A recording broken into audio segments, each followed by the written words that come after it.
అండి. నేను మహాలక్ష్మిని. పచ్చి రొయ్యల ఫ్రై అయితే చూపిస్తున్నాను. ఇంతకుముందు పచ్చి రొయ్యల గోంగూర, పచ్చి రొయ్యల పచ్చని పప్పు కూడా చూపించాను కదా! ఇవాళ ఫ్రై అయితే చూపిస్తున్నానండి.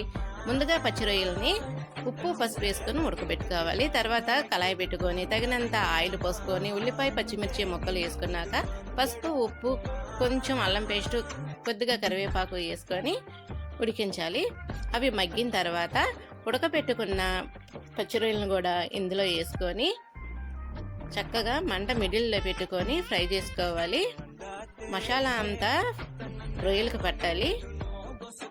గ్రేవీ అడుగంటుతూ ఉంటుంది, తిప్పుకుంటూ ఉండండి. తగినంత కారం వేసుకొని కొంచెం వాటర్ పోసుకోండి. వాటర్ పోయటం వల్ల గ్రేవీ వస్తుంది. ఈ గ్రేవీతో అన్నంలో అయినా చపాతీలో అయినా తినడానికి బాగుంటుంది. ఆల్రెడీ రొయ్యలు ఉడికిపోయినాయి కాబట్టి కొద్దిగానే వాటర్ పోసుకున్నాను. కూర అయితే ఆల్మోస్ట్ రెడీ అయిపోయిందండి. చివరగా ధనియాల పౌడరు, కొత్తిమీర వేసుకుంటే కూర రెడీ అయ్యింది. చాలా బాగుంటుంది. నచ్చితే లైక్ చేయండి. అలాగే ఎవరైనా సబ్స్క్రైబ్ చేసుకోండి.